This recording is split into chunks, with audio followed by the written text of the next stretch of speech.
साथ मैं हूं आयशा तंजीम। अमरीकी सदर बराक ओबामा ने फिस्कल क्लिफ से बचाव की बातचीत में रिपब्लिकन्स को रियायत देते हुए टैक्स की शरह बढ़ाने के लिए 2.5 लाख की जगह 4 लाख की आमदनी पर रजामंदी जाहिर कर दी है।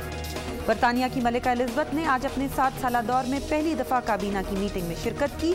1781 के बाद पहली दफ़ा किसी शाह ने अमन के दौर में काबीना की मीटिंग में शिरकत की है।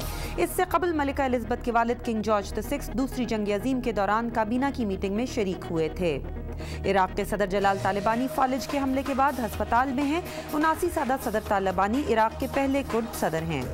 और अदालत ने एप्पल की तरफ से सैमसंग के स्मार्टफोन्स के 26 मॉडल्स को बैन करने की दरखास्त रद्द कर दी है। इससे कबल एक जूरी ने सैमसंग को एप्पल के डिज़ाइंस की कॉपी करने पर $1 अरब से ज़ायद का जुर्माना आयद किया था। आप देख रहे थे VOA न्यूज़ मिनट। मज़ीद खबरों के लिए हमारी वेबसाइट urduvoa.com पर आएँ।